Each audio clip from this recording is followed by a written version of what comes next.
Good morning, Shefa Bracha V'Atzlacha Yeshuvim Shematan Shel Kedushim V'Teorim. Parashat Chukat. The first thing we're talking about parashat we have to talk about is Para Aduma. Says the Torah, Zot Chukat Torah, and then it talks about Para Aduma, the red cow. This is the law of the Torah. That's Chukat Torah, the law of Para Aduma. Strange. We have a lot of laws, but we have to understand there are three kinds of laws in the mitzvahs. Let's say this. There is the, let's say, normal mitzvahs that every society needs, like the behavior of people. You should not steal, you should not kill, you should not do this and that. This is normal behavior. Those mitzvahs we understand, and we know that every society needs those mitzvahs. Then there are the religious mitzvahs, which mean like tefillin, mezuzah, and so on, Shabbos. There are mitzvahs that are the connection between us and God. Okay, this we also understand. Then we have the third kind of mitzvahs, chukim. Chukim is laws that we don't understand why, but we still have to do them. And here, says when we get to the Para Aduma, comes Shlomo HaMelech and says, Echkema v'hi rechoka mimeni. The most clever guy in the world. God gave him the wisdom that nobody's got. And he says, with all my wisdom, I got to this, and I understand that I don't understand. Unbelievable. Shlomo HaMelech. Now, what does he mean? That he doesn't understand the laws of Para Aduma? Okay. But what really Shlomo HaMelech is saying, that doesn't matter if we understand, and if we don't understand the same way as Para Aduma, says Shlomo HaMelech, I got here and I understood that I don't understand. In other words, even the things that I understand, they are not the essence of it. They are not, let's say it's much more than we have to learn about it. Of course, we must not think for a minute that God is giving us mitzvahs just to tell, like, with no reason. That's not God. God is merciful. God is the best of the best. He always gives, and whatever He tells us to do is only for the best, is only for the benefit of us. In other words, even if we don't understand, we have to do it, and there is a reason why. We don't understand it, because we are limited. That's what Shlomo HaMelech says. Para Aduma, you don't understand? Okay. What, you think you understand the other mitzvahs? You think you understand, but it's no problem. You can look, you can learn, you can ask, you can understand things. Doesn't matter. But you participate in doing the mitzvahs. You're doing the mitzvahs because God says. If we will start to do the things that we think we understand, or we don't think we understand, we all know where it's going to lead us, because we don't even know how to do the right calculation. Look at what's happening in our parsha. So, first of all, to understand, we do the laws of the Torah because God tells us to do them, and they're all for the best for. And look what's happening with Am Yisrael in the desert. They're going on the way to Eretz Israel, and they really already approaching Eretz Israel. Let's find it for a minute, the pasuk.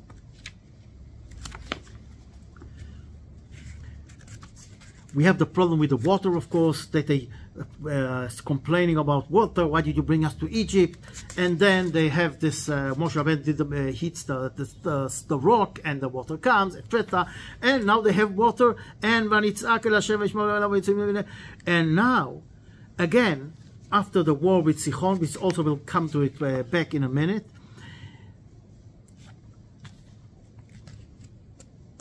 ויסעו מאור ההר דרך ים סוף, and they're going from Hor HaHar דרך ים סוף לסבוב את ארץ מרדם, and they're going around, and they think for a minute, what's happening here? 40 years ago, we had the same problem. We were going into Israel, and suddenly we went back. Maybe it's the same story again. We're not going to go into Eretz Israel. למה העליתנו מצרים? Why did you bring us here? Why did you took us out from Egypt?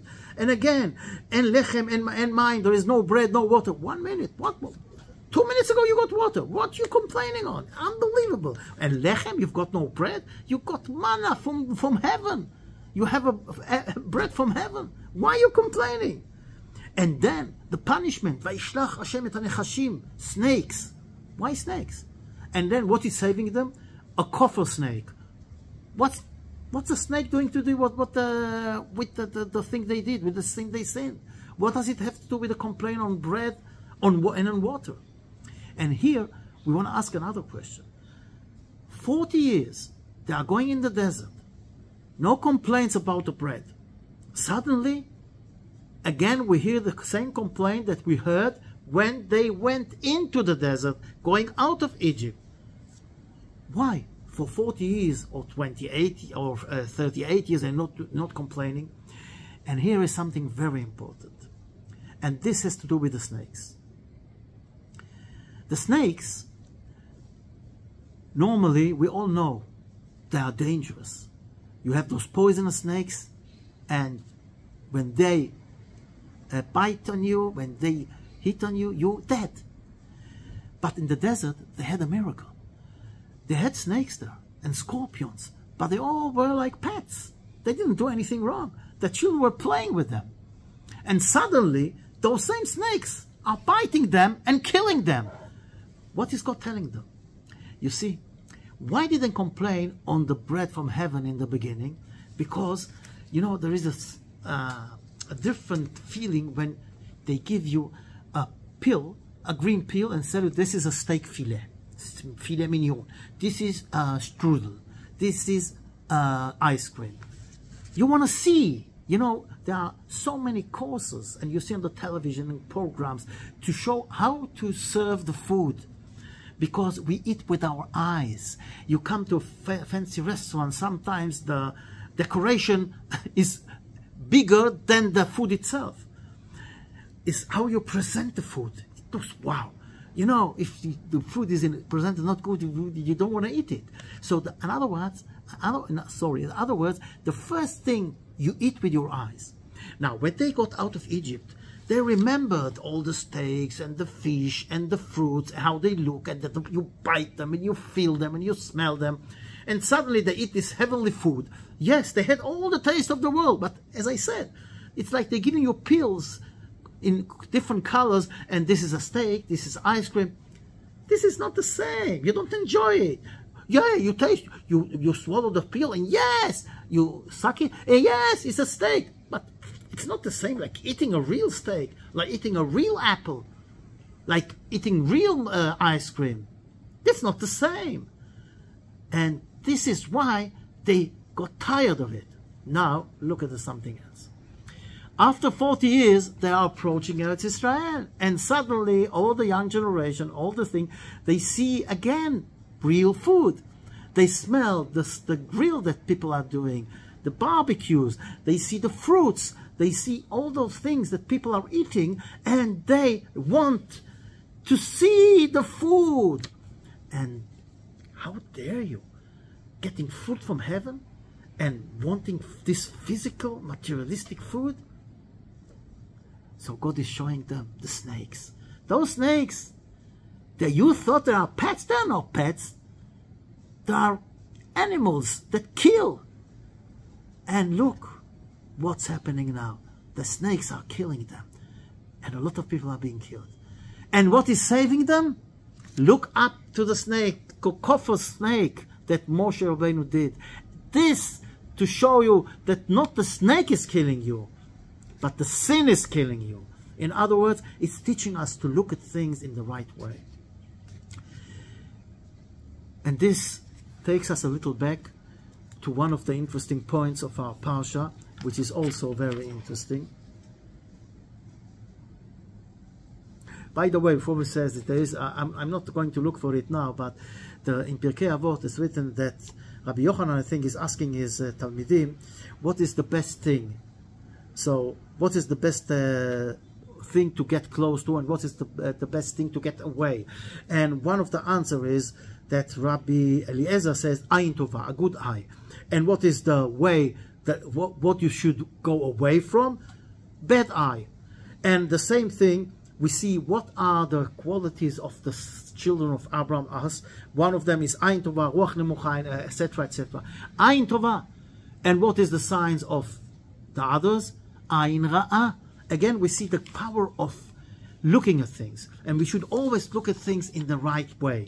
But how do we get to look at things in the right way? And this brings us to the story of Cheshbon. What is happening now? Cheshbon, 1 minute.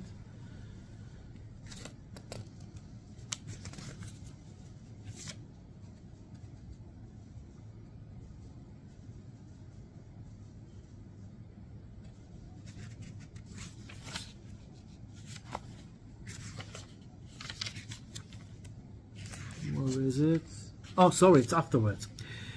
Vaishlach Yisrael Malachim el Sichon Melech Amori, to the king of Amor, the Amorite Sichon, and says, I want to go to your country the same way as they did before, and we're not going to touch anything. Don't worry. You don't have to worry about anything. We're not going to touch anything.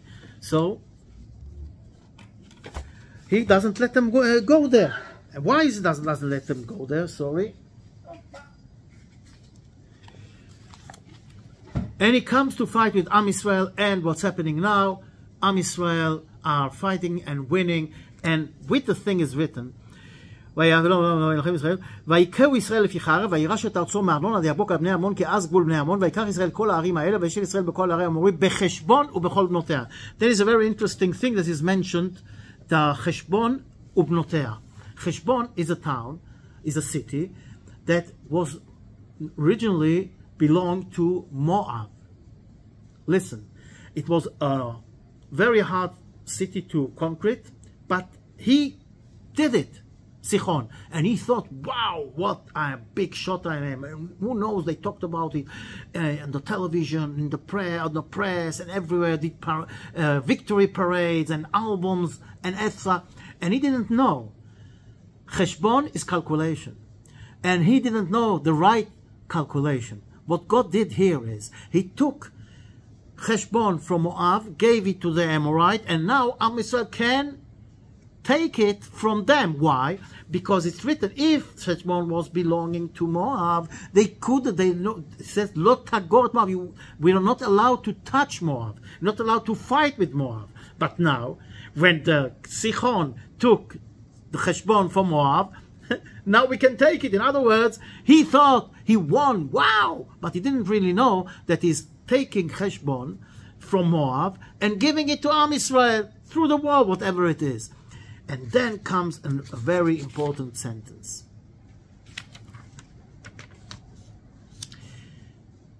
Al ken yomru hamoshlim bo'u cheshbon tibane v'tikonen ir Sichon.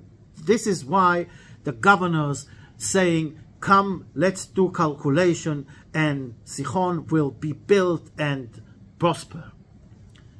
What is this? Says the Cheshbon, says Rashi, Hamoshlim, that's Bil'am, Vayisam Shalom, etc. Bo'u Cheshbon, Sichon couldn't conquer it for Moab Cheshbon, so he went to Bilam, that will curse them, etc., etc., etc. But the Gemara says, Al ken yomru hamoshlim. Hamoshlim are those who control and being on control, that govern their Yetzer Hara. Hamoshlim beyitzram. Those who are on top of their Yetzer Hara, of the bad inclination. They can do the right cheshbon. Otherwise, if you're in the hand of Yetzer Hara, if Yetzer Hara is in you and he's got a big influence on you, he is going to convince you to do the calculation that it will go according to what you want from the body point of view, from the lust. In other words, you will not do the right calculation. Al ken yomru hamoshlim bo'u cheshbon. You have to live with the cheshbon. You have to do calculation. Same way as you do calculation in business, you have to do calculation spiritually, in the spiritual life.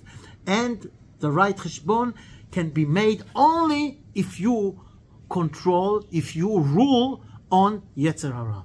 Then you can do the right calculation. Otherwise, it doesn't work. And I want to end with a story. Was that in Europe, especially, there are towns, cities, well, more villages maybe, that you're not allowed to go with a car in. You go with a carriage and horses. And a family of tourists came to one of those places, and they find this guy that's got the carriage with the horses. He's right after eating lunch, and he, of course, drank a few beers, who knows how many, and he looks a little shady. So the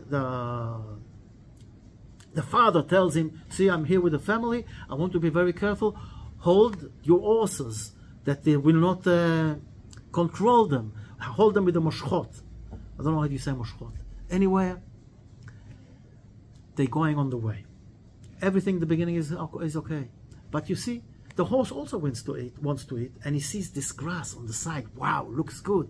And in the meanwhile, this guy, after the lunch and all the beers, he went asleep.